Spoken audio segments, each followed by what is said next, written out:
అని చెప్పి కూడా చాలా మందికి కలత నిద్ర ఉంటూ ఉంటుంది. అలాగే అనవసరమైన కళలు వస్తుంటాయి. ఆ కళలు కూడా చెడు కళలు ఎక్కువగా వస్తున్నాయి, నిద్రపోవట్లేదని బాధపడుతున్నాం. అవును, అంటేనమ్మా చెడు కళలకి ఎందుకంటే ఎప్పుడైనా ఏదైనా బెడ్రూమ్లోనే మనం నిద్రపోతాం. అది మాస్టర్ బెడ్రూమ్ కావచ్చు, చిల్డ్రన్ బెడ్రూమ్ కావచ్చు, గెస్ట్ బెడ్రూమ్ కావచ్చు, అంతే కదండి. ఇప్పుడు 4 BHK 3 BHK ఉంటుంది. వాస్తవానికి చెడు కళలు రావడానికి ప్రధాన కారణం ఏంటంటే అసమానమైన కొలతలు, వాస్తుకు కొలతలు అనుకూలంగా లేకపోవడం, గదుల సమతుల్యాన్ని కోల్పోవడము, అక్కడ కూడా వాతావరణం కూడా ఇబ్బంది కలిగించడం, వాస్తు అనుకూలంగా లేనప్పుడు. ఉదాహరణకు ఎలా ఉంటుందంటేనమ్మా, నైరుతిలో ఒక విండో ఉంటుంది, అలాంటి గృహంలో చెడు కళలు బాగా వచ్చేస్తుంటాయి. ఇప్పుడు ఉదాహరణకు చెప్తున్నాను, దక్షిణం పడమర మనం ఎంతసేపు ఏం చేస్తామమ్మా, విండోస్ పెట్టుకుంటాం. కానీ విండోస్ అనేది మధ్యస్థానంలో పెట్టడం వలన పీడ కళలు వస్తాయి. పీడ అంటే ఏదో జరగబోతుంది అని కొన్ని జరుగుతూ ఉంటాయి కూడా. ఎందుకంటే అంత భయంకరమైన పీడకలలు వస్తుంటాయి. దానివల్ల కూడా హెల్త్ ఛాలెంజెస్ బాగా వస్తూ ఉంటుందండి.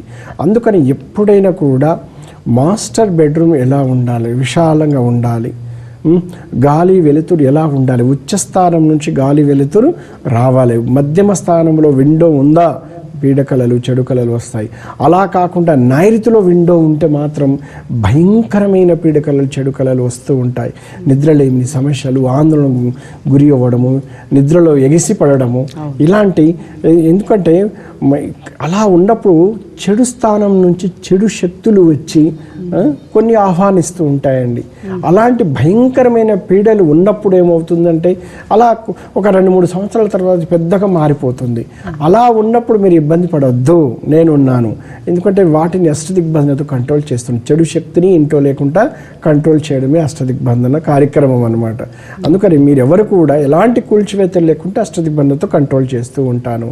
అంటే మీరు ఒక అష్టదిగ్బంధనం చేసిన తర్వాత చాలా మందికి కొన్ని డౌట్స్ ఉంటుంటాయి. అంటే అందరము ఫ్యామిలీ మెంబర్స్ అది చేస్తున్నప్పుడు కూర్చోవాలా, ఒకవేళ చేసిన తర్వాత ఎన్ని రోజులకు ఆ ఎఫెక్ట్ చూపిస్తుంది అంటే మా చేసిన సెకండ్స్ నుంచే ఏదైనా గుడ్ ఎఫెక్ట్స్ అనేది చూపిస్తుంది. కుటుంబ సభ్యులు అందరూ ఉండొచ్చు, లేక కుటుంబ సభ్యులు ఒకరు కూడా ఉండొచ్చు.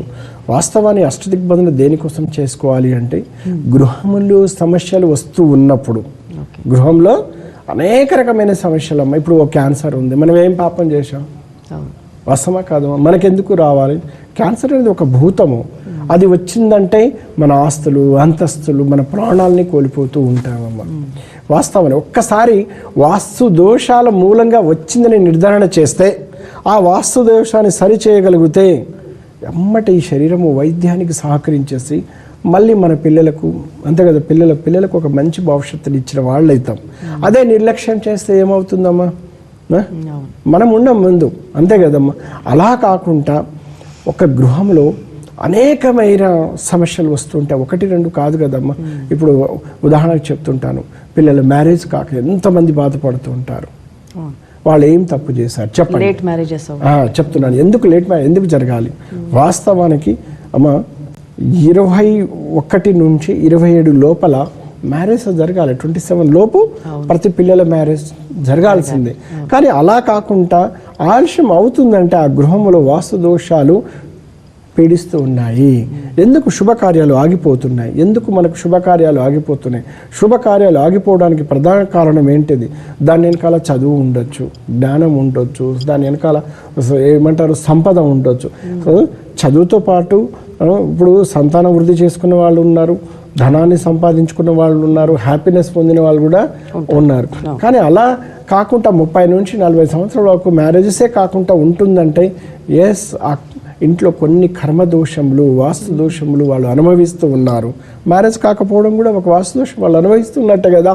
కానీ ఆ దోషానికి ప్రధాన కారణం ఏముందో అని మనం తెలుసుకొని ఆ దోషాన్ని మనం నిర్మూలించగలిగితే, అంటే ప్రాక్టికల్గా సరి చేసుకోవాలి. లేదంటే సరి చేసుకోలేనప్పుడు అష్టదిగ్బంధన కంట్రోల్ అనేది నేను చేస్తూ ఉంటాను. అప్పుడు వాళ్ళ పిల్లలకు మ్యారేజ్ అయ్యే అవకాశం ఉంది కదమ్మా. 30 ఇయర్స్లో ఈ 2 చేతులు ఎన్ని కుటుంబాలకు మ్యారేజ్ అయిందో భగవంతుడికి తెలుసు. నేను చేసిన వాటికి ఇంతవరకు ఫెయిల్యూర్ లేకుండా చేస్తూ ఉన్నామన్నమాట. అందుకని ఎవరికైతే పిల్లలకు లేట్ మ్యారేజెస్ అవుతున్నాయంటే మీరు ఇబ్బంది పడవద్దు. అలాగే సంతానాలేమి సమస్యలమ్మా. ఎందుకంటే మ్యారేజ్ అయ్యి 7 ఇయర్స్ 10 ఇయర్స్ వరకు సంతానం లేక ఎంతోమంది ఇబ్బంది పడుతున్నారు. ఎస్, గృహం అంటే ఏంటిది? గృహంలో అతి ముఖ్యమైన పాత్ర ఏంటిది? సంతానం. ఎందుకంటే వృద్ధి జరగాలి, వంశాభివృద్ధి జరగాలి, ధనాభివృద్ధి జరగాలి, అలాగే ఆ ఇంట్లో నుంచి కీర్తి, పేరు, ప్రతిష్టలు అన్నీ కూడా డెవలప్మెంట్స్ అవ్వాలి. కానీ మనకు ఎప్పుడైతే సంతాన వృద్ధి జరగట్లేదో ఒక్కసారి ఆ ఇల్లుని వాస్తు పరిశీలన చేస్తే ఫలానా దోషం వాళ్ళకు ఉంటుంది. అందుకైనమ్మా తప్పనిసరిగా మీరు సంతాన వృద్ధి జరగట్లేదంటే నిర్లక్ష్యం చేయకండి. ఎన్ని హాస్పిటల్ తిరిగినా సంతాన వృద్ధి కావట్లేదంటే ఒక్కసారి మీరు వాస్తు చూస్తే ఈశ్వర అనుగ్రహ అష్టదిగ్బంధన చేస్తూ ఉంటారమ్మా. ఇప్పటికి ఎంతో మందికి సంతానం నన్ను కాల్ చేస్తూ ఉంటారు. వాస్తవానికి గురువుగారు మాకు మీరు వచ్చారు, అష్టదిగ్బంధన చేశారు, 1 year అయింది, మాకు సంతానం మగపిల్లవాడని చెప్తుంటారు. ఎందుకంటే సంతాన వృద్ధి జరగాలి అంటే ఈశాన్య దోషములు ఆ కుటుంబంలో ఉండకూడదు. ఈశాన్యం అంటే ఈశాన్యంలో డోర్ లేకపోవడము, ఈశాన్యంలో డోర్ లేకపోవడము, ఈశాన్యము పెరగకపోవడము, ఈశాన్యం మూత పడడము, ఇట్లా ఈశాన్య దోషములు కొన్ని వేలు ఉన్నాయమ్మా, 100 కాదనమాట. ఇలాంటి భయంకరమైన దోషములు పీడిస్తూ ఉన్నప్పుడు మీరు ఎవరు కూడా బాధపడాల్సిన అవసరం లేదు. ప్రతి సమస్యకు కూడా పరిష్కార మార్గం అనేది ఉన్నది. మీరు మాకు వాట్సాప్ మెంబర్లో అలాగేనమ్మా మేము వాస్తు కొత్తగా నూతన ఇల్లు కట్టుకునే వాళ్ళకు డిజైన్స్ ఇస్తూ ఉంటాను. ప్రపంచవ్యాప్తంగా అష్టదిగ్బంధన చేసి నేను సర్వీస్ ఇస్తున్నాను. అలాగే హైదరాబాద్ నుంచి ఒక 500 kilometers వరకు కూడా నేను రెగ్యులర్ జర్నీ వెళ్తూ ఉంటాను. ప్రతి గృహం హోమ్ విజిట్ చేసి వాళ్ళకి ఎటువంటి భయంకరమైన సమస్యలను కూడా పరిష్కారం చేస్తూ ఉంటాను. సాయిరామ్.